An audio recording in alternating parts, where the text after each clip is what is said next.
大家好，我是中央大学物理系教授和中央研究院物理所的研究员陈宣毅。今天很高兴有这个机会在这里访问美国国家科学院院士、明斯顿大学的物理教授 Prof Bialek. Okay, Professor Bialek, as far as I know, you have a background in biophysics. Yes. And it's not a very popular research field in Taiwan in terms of population. Okay? Yes. So maybe you could start with a brief introduction about why you choose to study biophysics. So when I was a student, I would go to classes in physics, and I found the way in which people talked about things to be wonderful. It's very mathematical. The subject is very beautiful. The theories are very powerful. But I never had an original idea about things that were in the traditional subject matter of physics. When I went to a biology course, I found that the things they were talking about were incredibly interesting. So learning about how cells divide and reproduce, learning about how forces are produced in muscle, many different things, all very appealing, but somehow the way in which biologists talked about things was not so satisfying. So what I wanted to do was to think about and talk about the subject of biology in the language of physics. And well, that's still what I do. And when I was a student, from the point of view of physics, this was not such a popular thing to do. Whereas now in the United States, it's become a significant field in physics. And similarly, a lot of the ideas from physics have found their way into biology.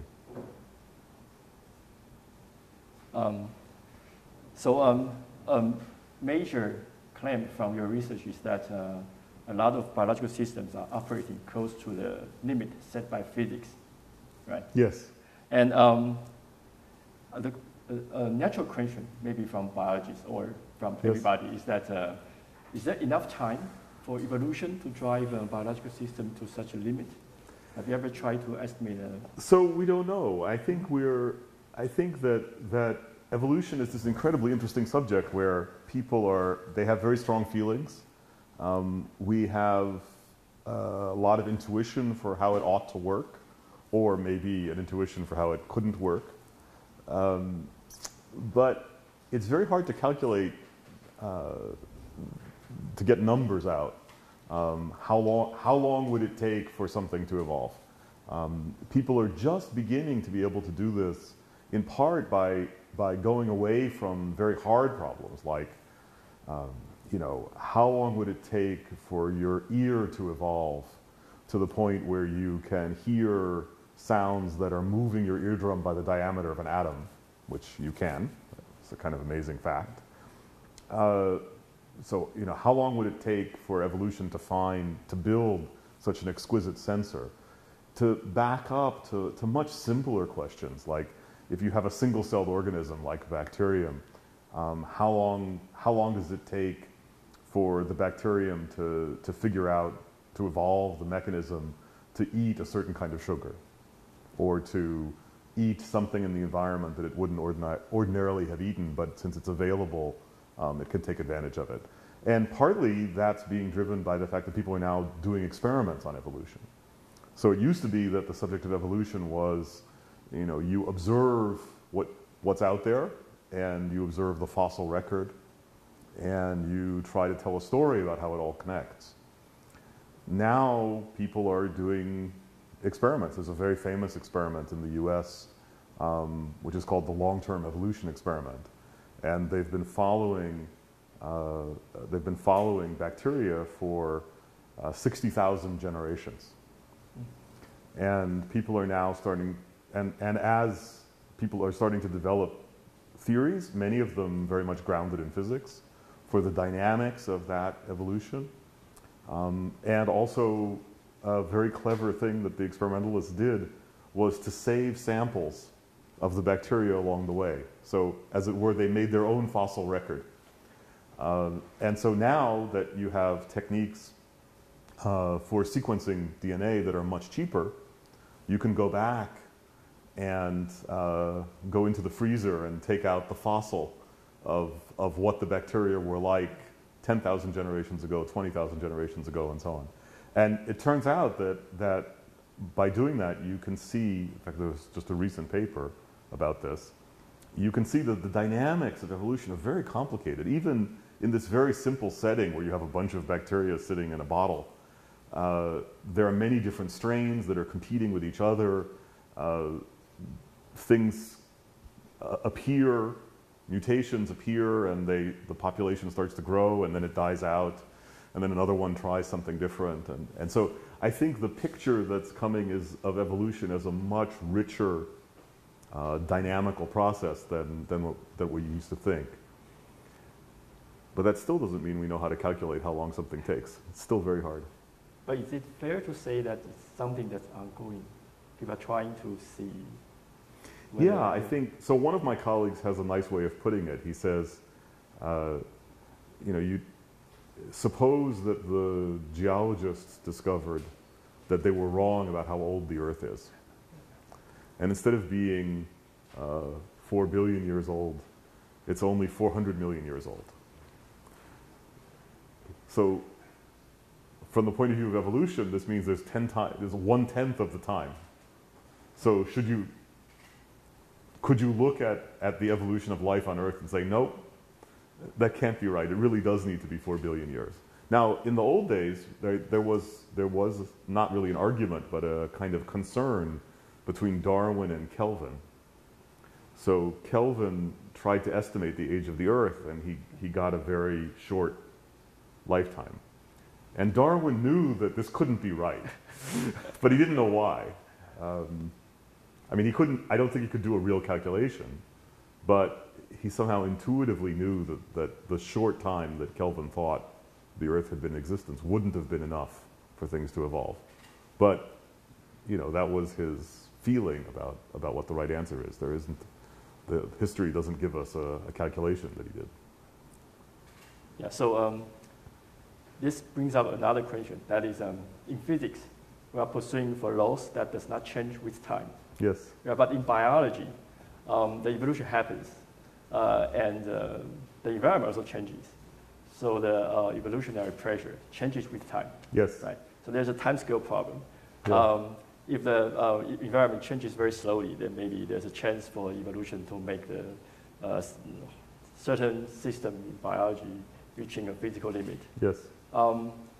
However, both are time varying. So yeah. Perhaps we need an evolution theory which takes both variations into account. And I'm not sure if that exists or not.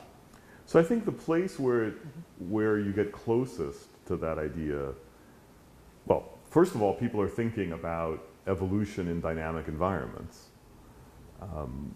And part of the question is,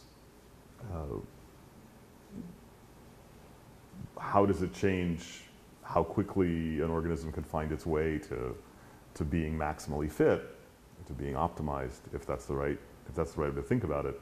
But also, you realize that things which might look like a bad idea if you're in a constant environment suddenly become a good idea if you're in a changing environment. If you're in a drastically changing environment, the problem is not to grow as fast as possible while things are good. The problem is to survive the time when things are bad. And so that's a very different kind of selection. The example which I think is really interesting, both from the point of view of time-varying environments and from the point of view of the physical limits, is an example from insects and flowers. So you know that flowers reproduce in part by having the insects carry the pollen.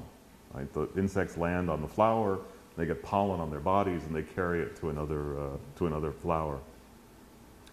And many insects, like bees, will prefer to feed and land on flowers of one particular species.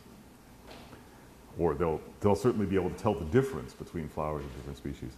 So in some way, the visual system, the eyes of the bee need to be very good at distinguishing between the flowers. But the flowers, in some sense, want to be seen by the bee. So there's an evolutionary pressure on the bee to be able to identify the flowers that provide the best food. But there's an evolutionary pressure for the flowers to be recognizable by the bees so that they come to them and that they only go between flowers of the same species. And so what you find is that the colors of the flowers, and you may know that bees can see wavelengths of light that we can't see. They can see into the ultraviolet. So when we say the color of the flower, we also mean the parts that we can't see. So if you look at the way in which those colors are distributed across many different species of flowers, and you look at the way in which bees have built their color vision, you find that they're sort of matched to each other. So that you could view it that what the bees have done is to build a color vision system that gives them the most ability to discriminate amongst the different flowers. But it could also be that the flowers have developed colors that make them as distinguishable as possible to the bees. And we don't actually know which came first. They presumably evolved together. And so this is a case where the environment changed for both the flowers and the bees, but part of that change is evolution itself. So an important part of our environment as organisms is all the other organisms. So it's not just that, well, you know, the temperature is changing or the amount of water is changing, but also the organisms that live around us are changing. And that means that in some way the change of our physical environment is itself governed by biological evolution. Okay, thank you. Sure. About the systems that reaches the physical limit. Yeah. You mentioned one example, that's our ear, which can sense the vibration of the amplitude about one atom size. Yes. Right. I saw another example from your research, that is the cells in embryo of a fly, fruit Yes. fly, which can distinguish the density of morphogen molecules. Yes. To within one cell size, something Yes. like that, right? Yes. So there are some very successful examples, but as scientists, we usually also ask whether there are counterexamples. Or have you found counterexamples? So I think there are interesting counterexamples where you think you know what would be good for the organism, but then you're not quite right. So for instance, if you look at the eyes of insects, to go back to the example of insects, the same insects that were going to the flowers, the eye of an insect is this very beautiful thing with many lenses. And for many insects, the size of the lens has been adjusted so that it gives the eye as much spatial resolution as it can. So it's like when you take one lens and you focus on your camera, the lenses in a fly's eye or a bee's eye have been essentially changed in size so that across the whole eye of the insect, they get as much spatial detail as they possibly can. And the physics that's limiting this is the physics of diffraction. So if you look through a very small hole, then you get a very blurry view of the world. And that's because light acts like a wave. So it kind of bends around the hole. But getting a really sharp image of the world seems like it's obviously a good thing. And so all insects should do this. And we do it. If you look straight at someone, then in the part of your eye where you're looking, right, that corresponds to where you're looking, where you have your highest resolution, it really is limited by diffraction through the pupil, right, through the little hole that it lets light into your eye. But it turns out that not all insects do this. So some of them, they seem to give up spatial detail. So why are they giving up spatial detail? Wouldn't it always be better to have more information about the world, to have a sharper image?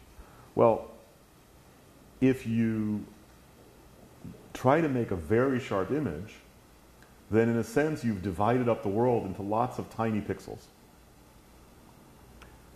But if it's dark outside, then the amount of light that falls into one pixel will be very small. And because light not only acts like a wave, but it also acts like a particle, then the number of those light particles that hit one small pixel will be very small, and they always hit at random. So that means that you'll get a very noisy or grainy image of the world. So it'll have lots of spatial detail, but the details will all be sort of randomly black or white, which is not very useful. Similarly, if you're flying very fast, like many insects do, then the world is going to be blurry. Your image of the world is going to be blurry just because you're moving. And so it doesn't help to make the lenses any better. You're always going to have some level of blur that comes from your own motion. And so if you look more carefully at the insects, what you see is that the insects that fly in the bright sunlight and fly relatively slowly, they push to the limit that's set by diffraction. Whereas the insects that are maybe flying in a more acrobatic way and fly at just before nightfall or even at night, those insects, they don't build diffraction-limited eyes. And so you could say, well, does this mean they don't reach a physical limit? Well, people have tried to say, well, what is the limit? What you care about is not having a sharp image. What you care about is gathering information.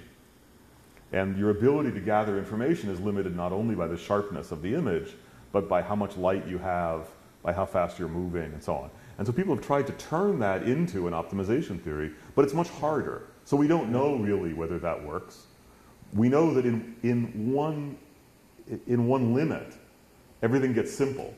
And in that case, you can see that the insects can get close to the physical limit. Yeah. So I think that's very common, that we think that we have an intuition for what an organism should be doing in order to do the best that it can.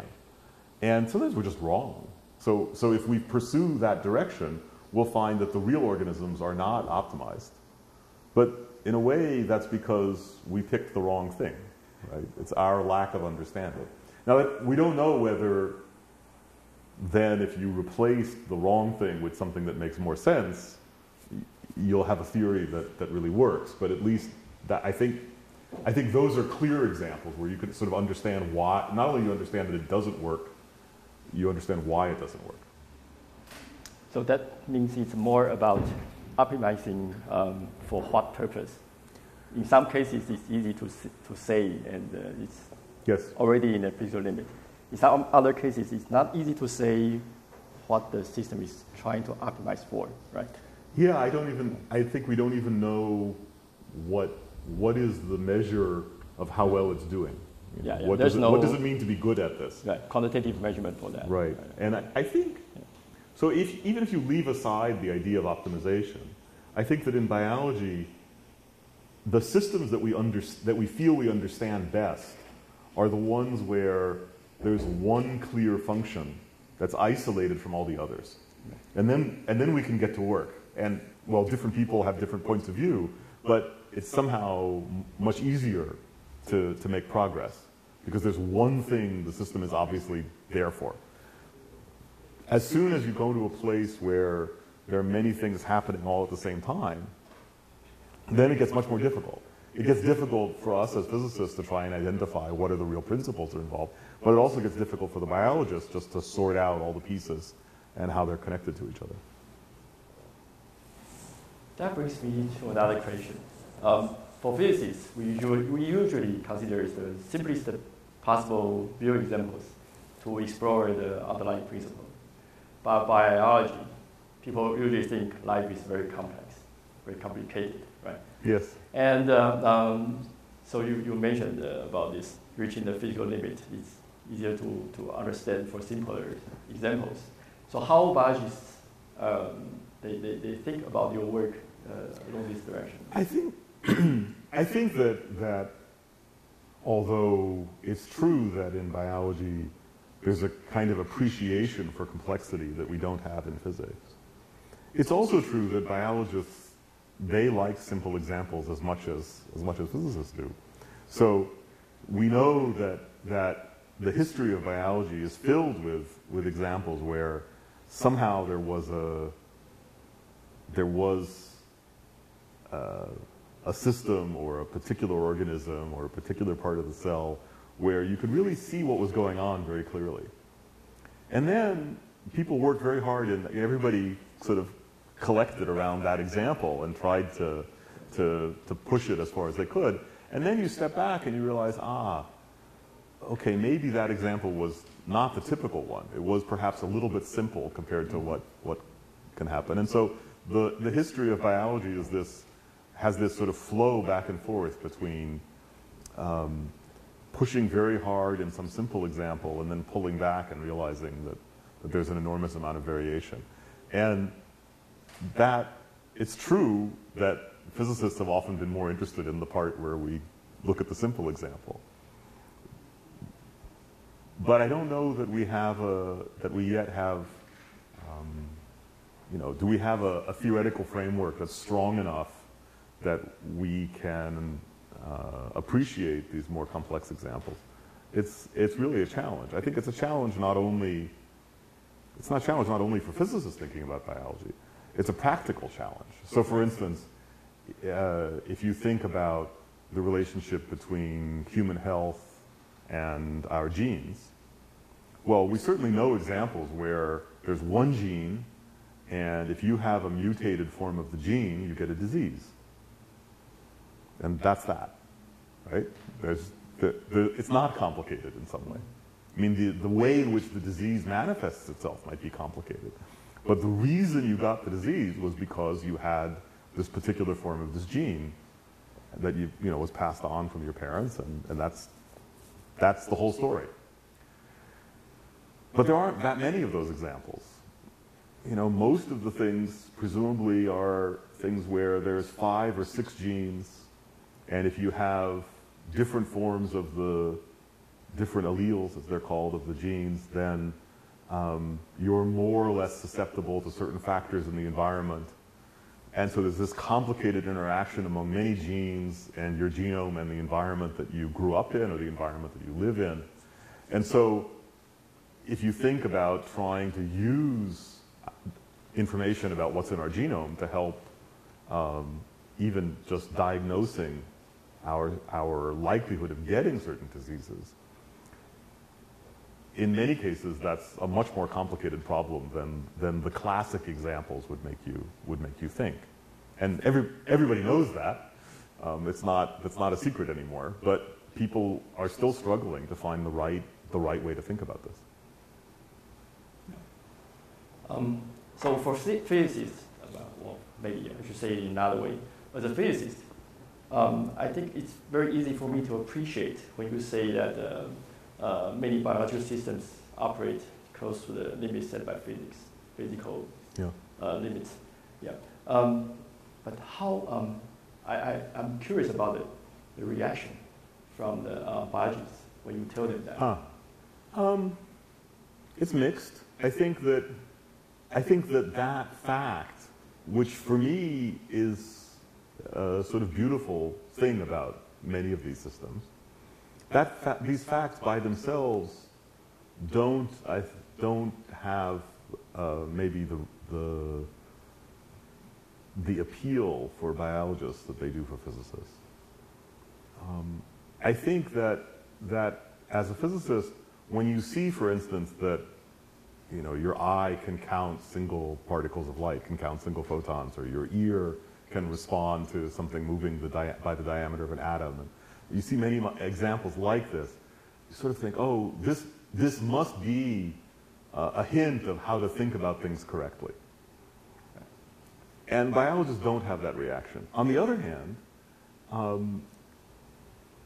in trying to pursue these ideas, I think my colleagues and I and many other people in the physics community have done things which the biologists do appreciate because we've said something about the systems they're studying, or we've given them new tools to think about things.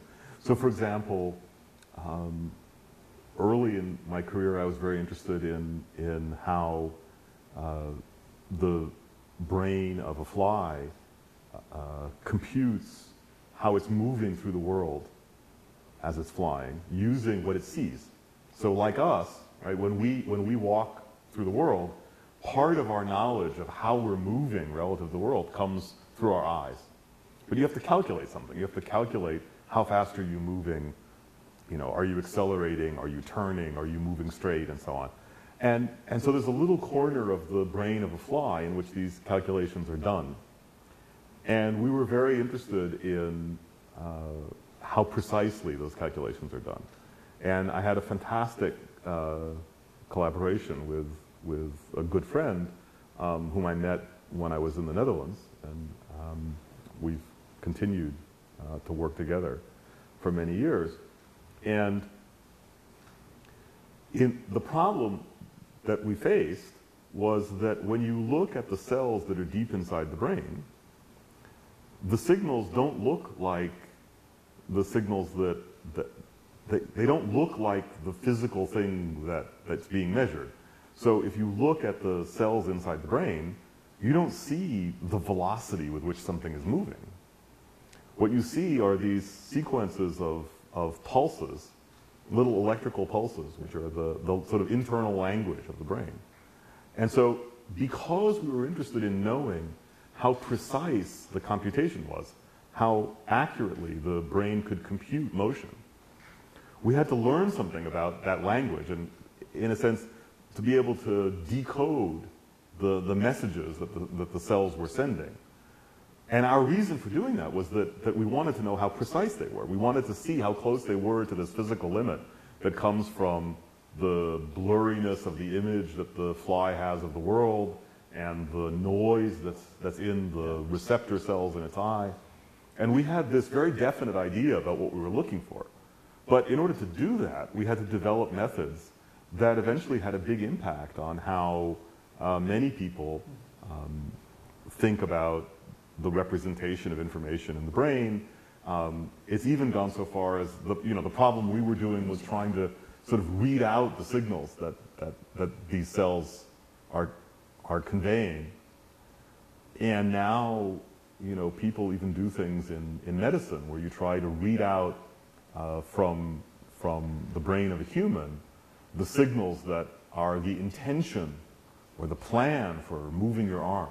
So if somebody is paralyzed and they can't actually move their arm, maybe you could reach into the brain and read out the signals and use that to control the arm of a robot. And so you would give the person the opportunity again to be able to pick something up and bring it to their mouth so they could eat. And this is actually being done. It feels like science fiction, but in fact, it works. And if you look at the algorithms that they use in reading out the information that would normally be used to move your arm, those algorithms they're not the same as what we did 25, 30 years ago in trying to read out the information in the fly's brain, but they're related.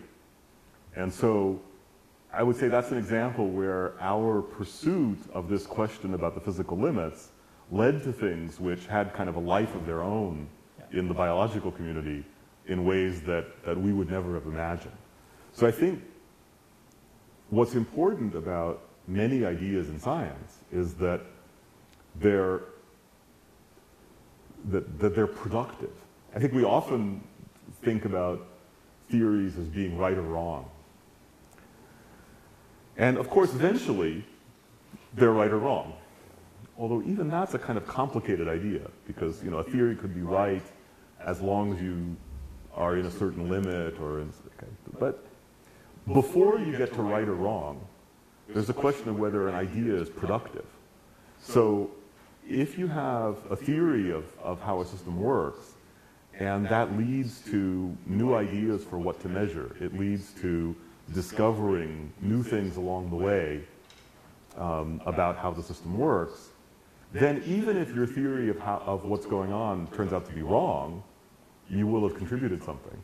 And I think these ideas about optimization have really pushed people in many different areas to do new kinds of experiments and to look at the data that comes out even of traditional experiments in very different ways. And so it's been a productive idea.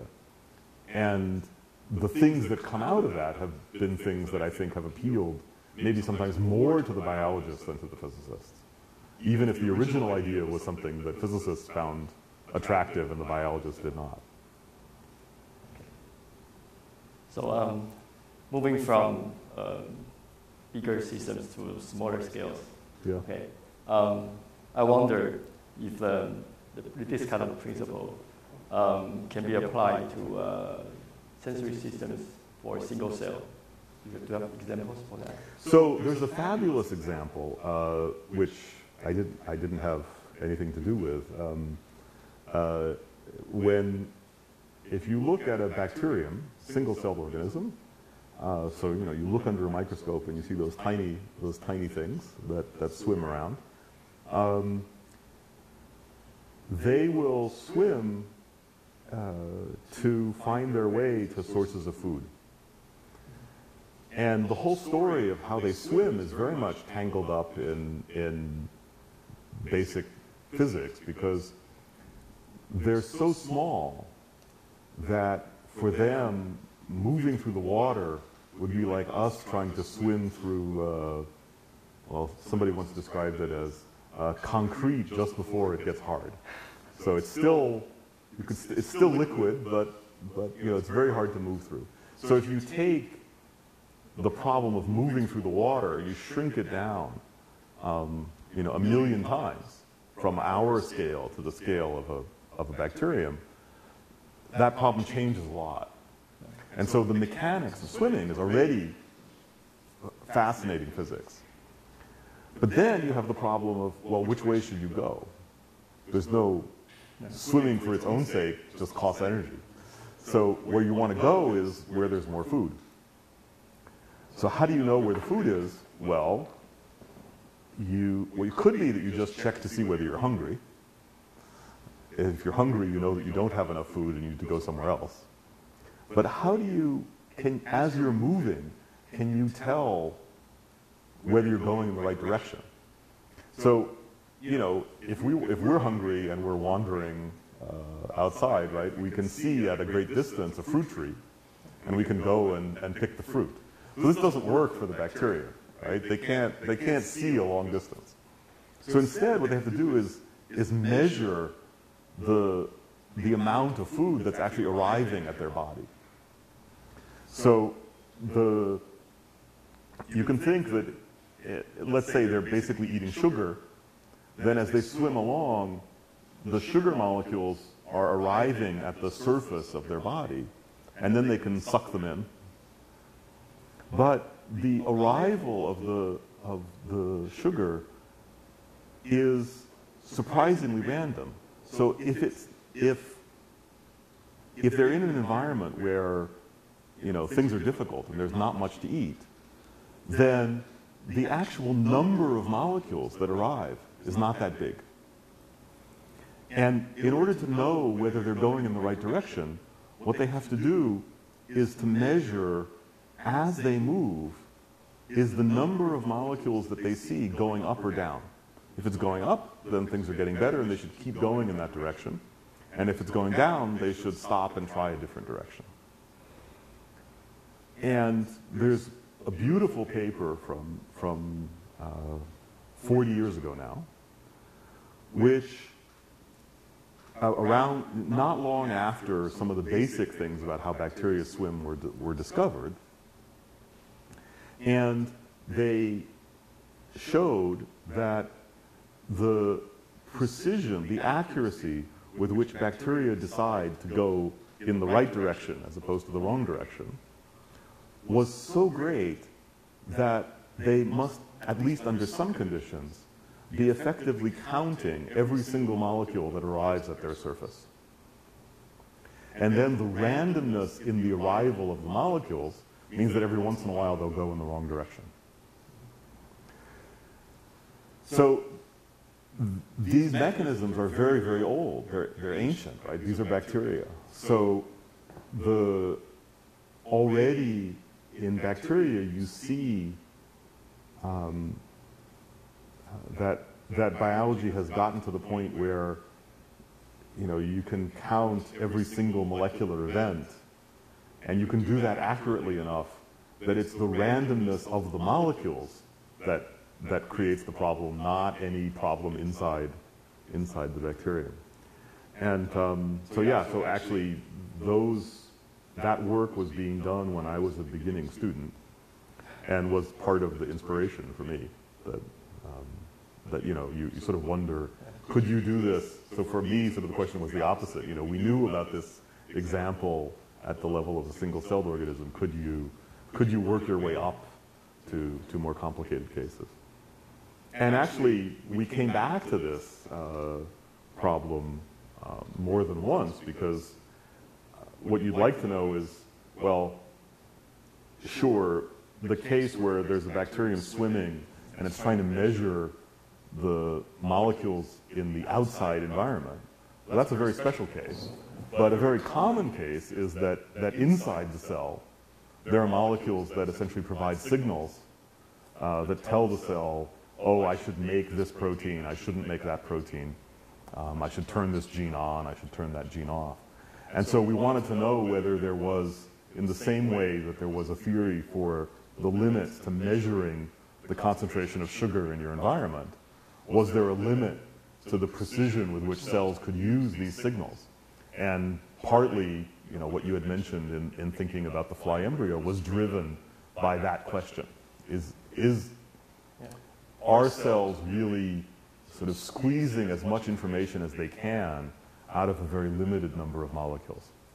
Not because they need to eat the molecules, but because that's what they actually use to send signals to each other.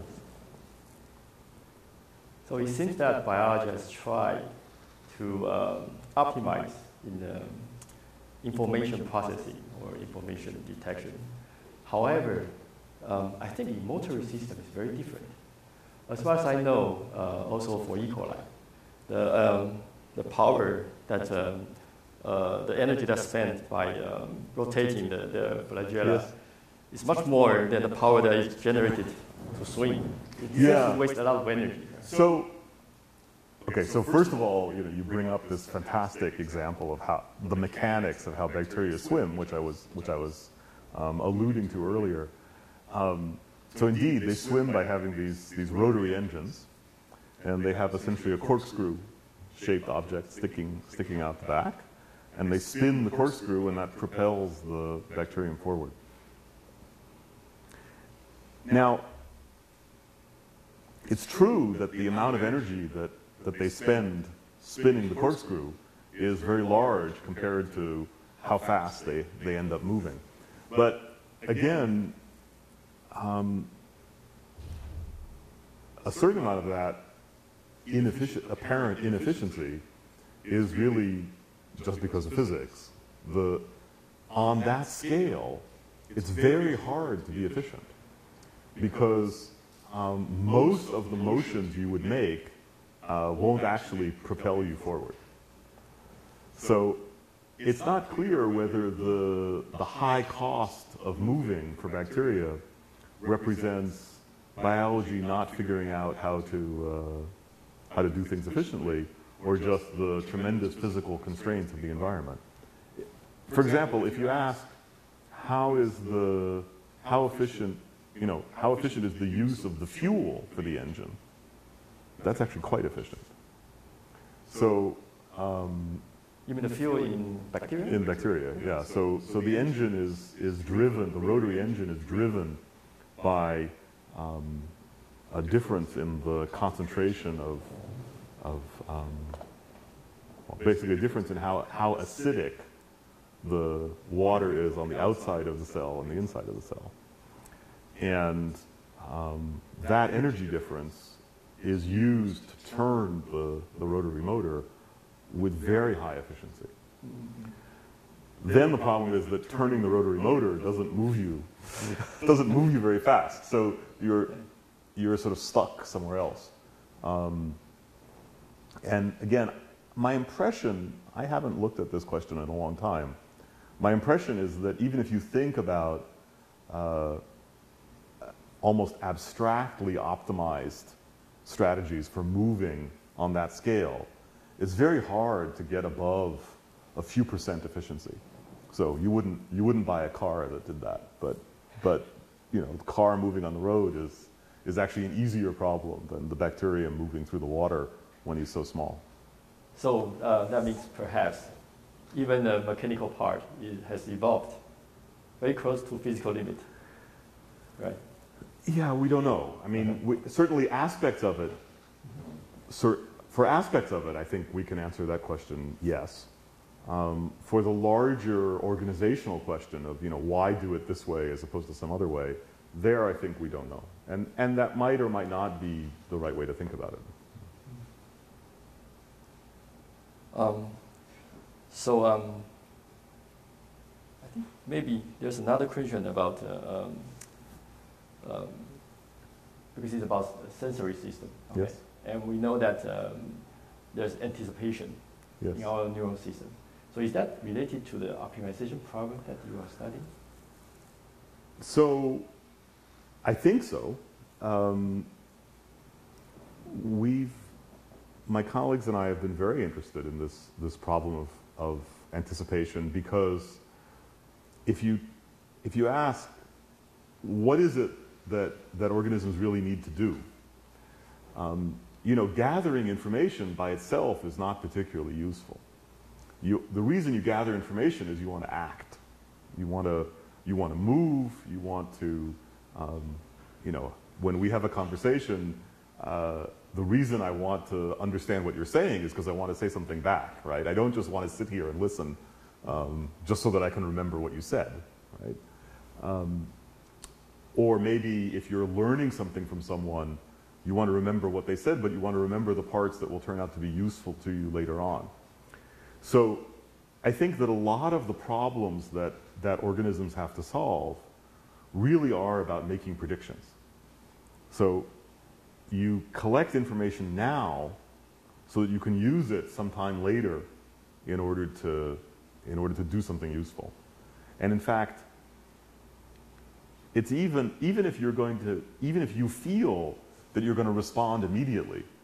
So, you know, you're getting ready to cross the street, and as soon as you see something, you're worried, so you step back, or you realize that it's safe, so you step forward. That feels like it's happening immediately. But actually, it takes a significant fraction of a second for the information for the signals that you see to find your way through your eye, into your brain, and back to your muscles. And so, if you were, in some sense, if you were always reacting immediately, you'd always be about 1/10 of a second behind. And so even the things that we do that don't feel like we're making predictions, right? I mean, if we do something and we plan to do something tomorrow, we're making a prediction. But when we're crossing the street, we don't feel like we're making a prediction.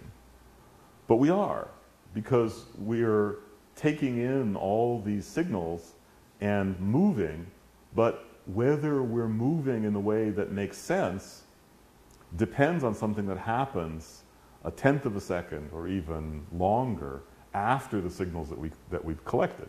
So obviously what we're interested in knowing is, you know, when we step out to cross the street, we want to know whether we're going to be hit by that car that's moving. And that's something that would happen in the future. So our decision about how we move is really about making that prediction. And you can think about this also when you play sports. You know, it matters not, you know, if you're playing tennis, you have to move in some cases, you know, so a good tennis player will move to anticipate where the ball is going to be, okay? And in fact, in some cases, if you don't do that, you couldn't possibly respond quickly enough. So when we were kids, they would say that when you play a sport that involves a ball, you should keep your eye on the ball. So this is actually not true. if you keep your eye on the ball, you'll always be behind because it's going too fast. So you have to watch the ball for a little while and then make an estimate make a prediction about where it's going to be. So I think that prediction or anticipation is an essential part of all of the problems that we solve using our nervous system, using our brain. All of the information processing we do is ultimately judged by how good our predictions are. So you could then ask, well, is there a physical limit to how well you can make predictions? And the answer is yes. If you're watching something happen, everything that you see has a part which feels like it obeys rules and a part which is random. And so the randomness always sets a limit to how accurately you can make predictions into the future. So this is the problem that you see on the television in the evening. If you ask what's the weather going to be tomorrow, there's an element of how things move in the atmosphere which is a little bit random. In fact, it's what's called chaotic, right? And that randomness means that there's a limit to how far in the future you can predict the weather. So there's always the physics of the thing that you're watching, or the thing that you're interacting with, sets a limit to the predictions that you can make. And so one of the things we've been interested in is, can we get control of that? Can we create situations in which we have enough control over that we can ask whether the biological system is making predictions as accurately as it possibly could?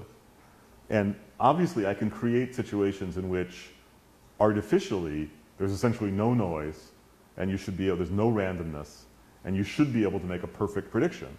And of course no human and no organism ever makes perfect predictions.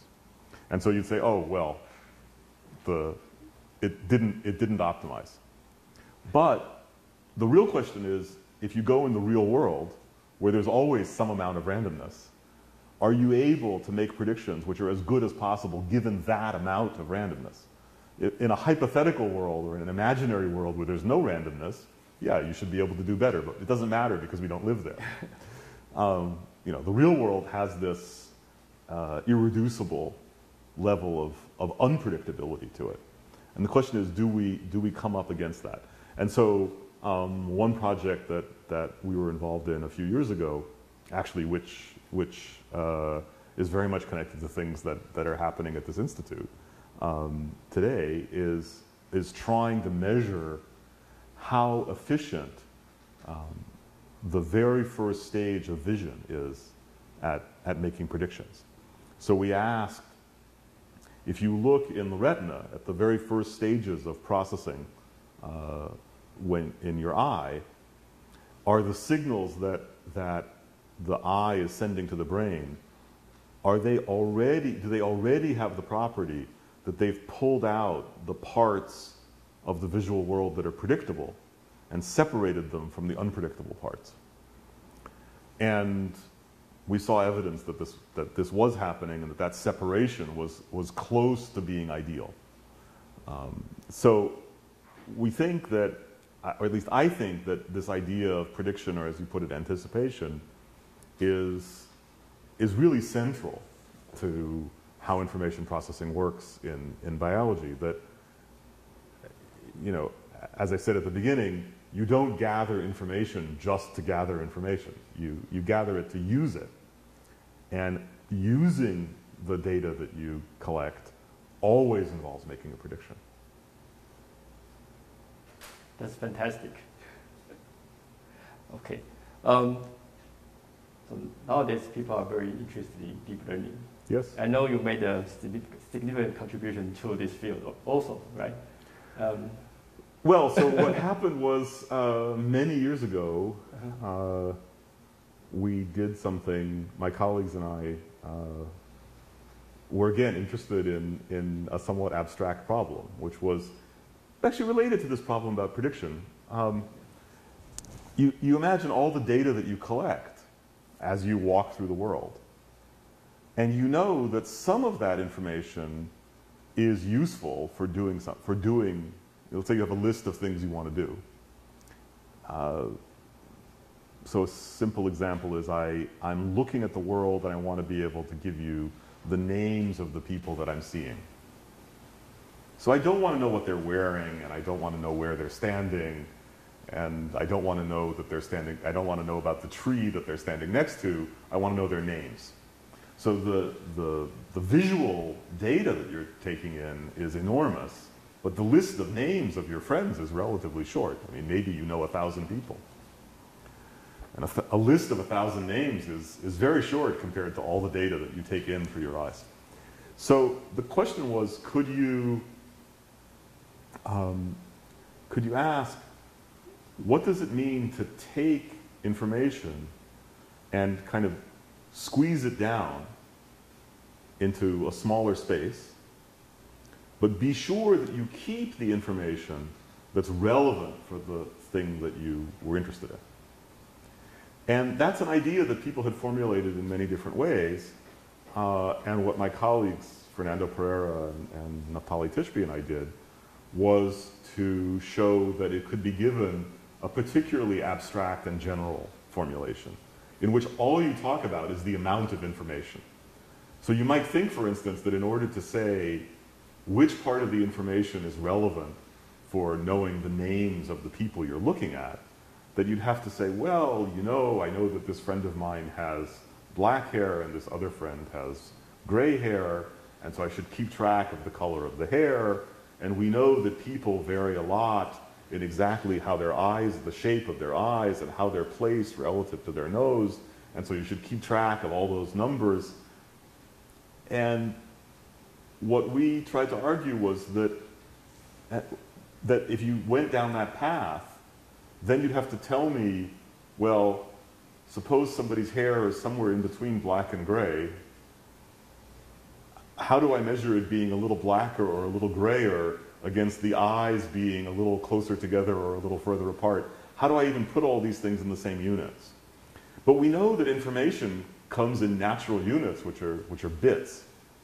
So when we talk about information, we have a way of describing how much information we have mathematically that's completely general. And what we showed was that you could keep that, you could formulate this problem of extracting the information which is relevant without ever saying how to measure distance between things, right? Or how similar two things are. You could just talk abstractly in terms of information. And what's happened recently is that one of the people that I worked with, Naftali Tishby, he's realized that those ideas may help explain why some of these deep learning algorithms actually work. That in effect, what the deep learning machines have discovered is a way of solving, or at least approximating, this abstract mathematical problem that we formulated. And so, you know, I don't know if he's right. It's a very interesting idea, but if it's correct, then what it's saying is that for reasons that are maybe not so obvious, these machines that do deep learning, the thing that they're learning is in some way the solution to this problem of extracting the relevant information. And there are things about the structure of that abstract mathematical problem that came out of our work that are relevant for understanding why these deep learning machines are so successful.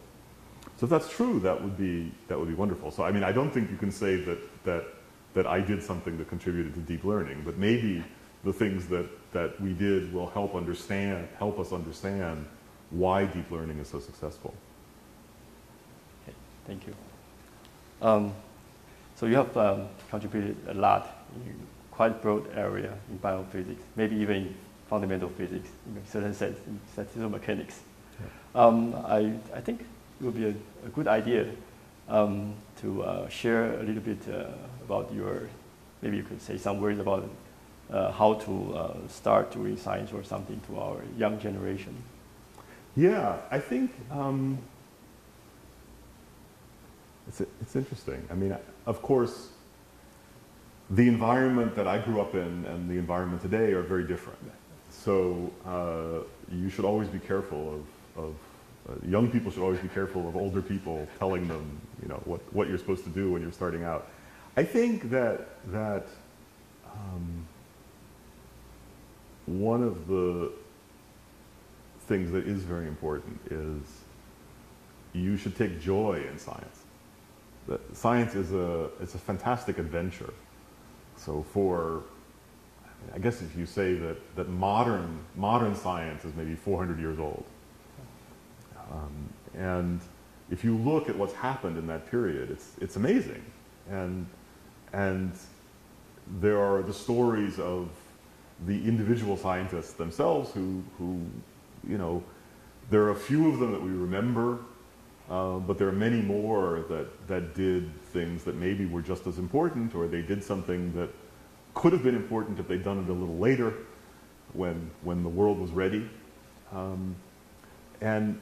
And our job as scientists is to appreciate the beauties of nature and try and understand them.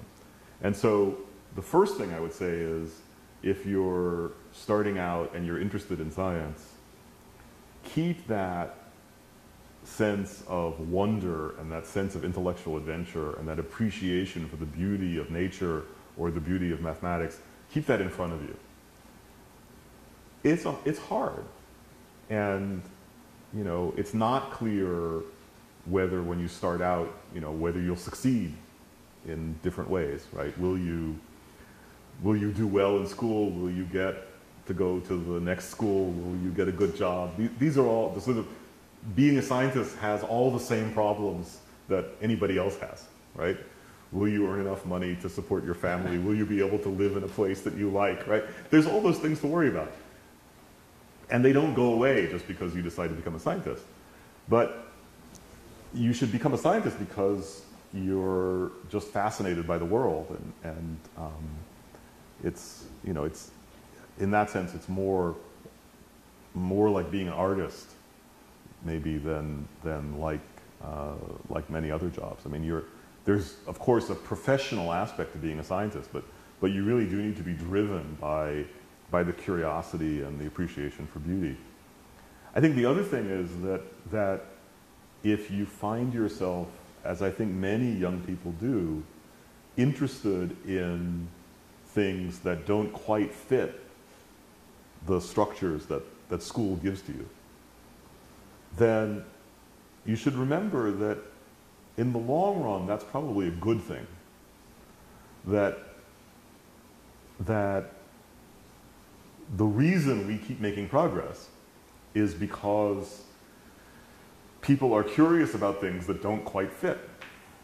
So if we only work on the things that all neatly fit together, then at some point it all fits together and we're done. What keeps science moving is people somehow are at exploring the edges where it's not so clear. You know, is this subject part of biology or is it part of physics? If you're interested in the environment, is being interested in the environment a scientific problem?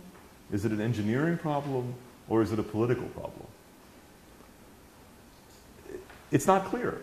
No. And as a student, you should let yourself be excited by what excites you, right? Don't worry about whether it fits into one of the existing departments or existing faculties. You need to find your way, but you should have the confidence in your own, we say taste in problems, that your own sense that something is interesting is ultimately the most important. Now, it's also true that some people are really good at picking interesting things and other people aren't. And I think part of how we get to be good at picking what's interesting is we learn a lot of history. So you should think of the history of science not as something that you have to learn because you must do what other people did, but rather you should view it as a source of inspiration that, oh, at this moment in history, somebody understood that, you know, you should turn right instead of left, and that changed our understanding of the world. And, you know, you should also remember that those were human beings who did that, and you should learn about them as humans. I think so yeah, I think that you should, for young people starting out, your passion for the subject has to come first.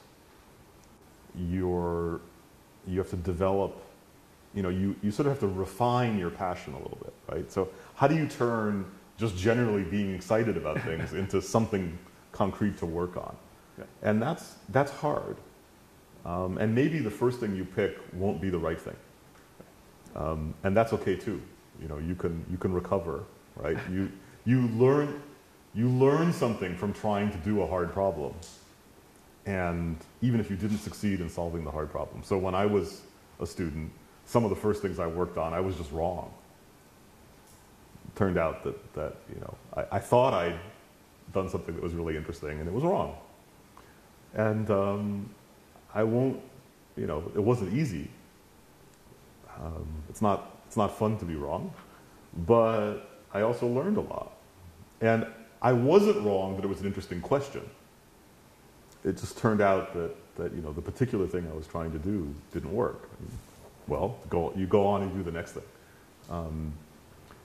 I would say it's also true that science today, I think when we tell the history of science, we often tell a story of these brilliant individuals who did things that were completely separate from what everybody else did. Now, I don't think that that's actually fair to the history. I think there's a lot of evidence that that's not how it worked, even in the past.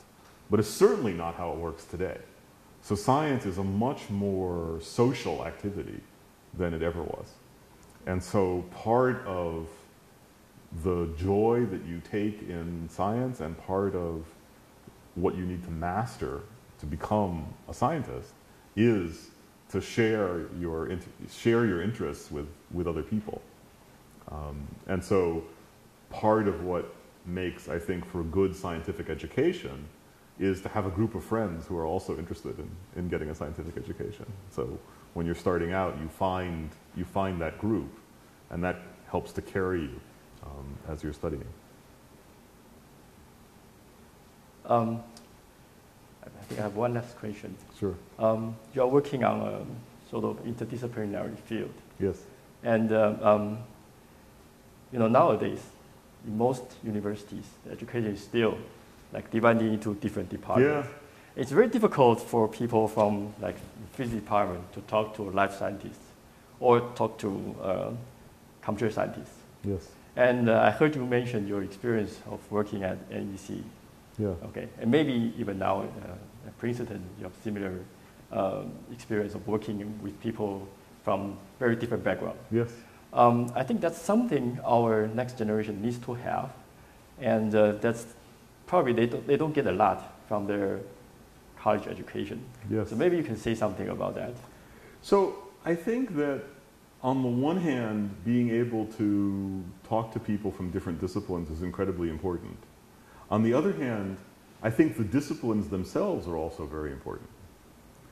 So I think for some people, the interest in crossing boundaries between disciplines, you know, they imagine that since the boundary between physics and biology, or physics and chemistry, or computer science and mathematics, or wherever you see a boundary, since those boundaries sometimes feel like they get in the way of doing what's interesting, and they make it hard for people to talk to each other, the suspicion is that, well, we should somehow evolve to a structure in which all those boundaries are erased. So I actually think this is wrong. You know, I've been involved in trying to teach courses for people which specifically are trying to solve this problem. And we try to solve the problem for the first year students at the university. So we try to teach physics, biology, chemistry together. So that as a one course? Yes, it's actually two courses because it takes a lot of time. But we try to have, physicists, chemists, and biologists teaching together. We try to have one path through the subject where you use examples from the different fields, and you try to focus on the things that are common. And I think as a way of introducing people to the subject, that's great. And I really believe in it. I think that often the boundaries, there are boundaries between disciplines that have reasons, right, that are rooted in history and rooted in the subject matter. But there are also things where we just develop attitudes. I'm a physicist, so biology is too complicated. I'm a biologist, so the physicists, they only study simple problems and it's too mathematical and I can't do it. So we develop attitudes which don't have anything to do with the subject matter, right? They have to do with how we feel about it and how we feel about the people who work in the other subject. And so I think keeping people together for a while at the beginning and getting them to understand what goes on in the other discipline. So for instance, I often tell my physics colleagues that when they complain that a biologist has a view of physics which is not very nice, that, well, all of those students took a physics course. So we missed our chance, right? We should have taught them something about physics that they would appreciate, and instead we taught them something that maybe they didn't like or they wasn't really very useful for them in trying to be biologists. So I think that we need to give thought to how we teach, and that some of the aspects of how we teach are just handed down from generation to generation, and we don't look at them often enough. I think, for example, there are aspects of how we teach physics that aren't even very good for making physicists, let alone making physicists who can talk to biologists. At the same time, I think that we have to remember that the scientific disciplines are cultures, right? So it would be, I don't want to be too exaggerated about it, but it's wonderful that people who grow up in different countries can communicate with each other, even though they grew up speaking different languages. So somebody learns enough of the other language they can have a conversation. So I appreciate, for example, that we can have this conversation in English because I don't speak Chinese. But the fact that we believe the world would be a better place if we could communicate more easily, and that there's so much to learn by talking to people who grew up in a different culture, does not mean that you want to erase all the borders and have only one culture for the entire world, right? That's a very bad idea. For a whole variety of reasons, right? Nobody would ever think that. And yet, when you listen to people talk about the problems of doing science across the disciplines, they almost talk as if the very existence of the disciplines was a problem. And so that would be like saying the fact that there are people who grow up speaking English and people grow up speaking Chinese is a problem. No, it's not. Right? Because we come from cultures that are quite old, and that culture is transmitted in that language, and we are who we are because we grew up in that culture. But then you have to understand that there are other cultures that also have made, that have an independent existence, and you have to learn what those people do, how they think. And so I feel like, as a physicist being interested in biological problems, I think there are aspects of what I do which are most interesting, in a way, internal to the physics community.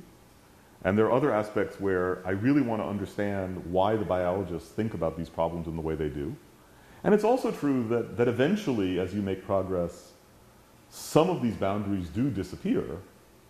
So for instance, there are questions that as a physicist I can ask only because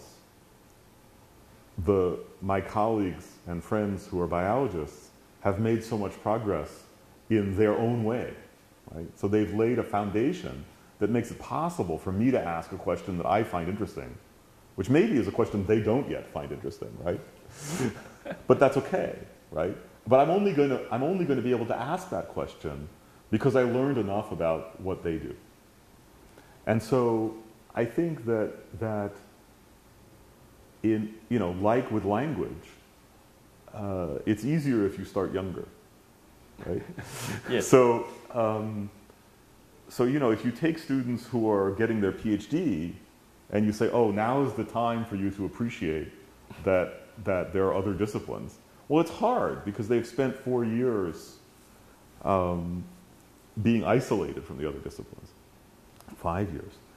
Whereas if you expose them to multiple disciplines very early in their education, even if after that they go away from it, that notion that there's another world, in the building across the street, stays with them. And what also stays with them is they simply may have made friends with somebody who was in the other discipline. And so that personal human connection means that the subject matter of the other discipline is the thing my friend is interested in, as opposed to something somebody told me about that's in a book somewhere. So I think that again, the sort of human aspect of science is incredibly important. And if you can build educational structures that make that easier at the beginning of a student's education, then that can have an impact on them for decades into the future. Okay, Bill, thanks a lot for My pleasure. sharing so much with us. It's a pleasure to be here. Thank you.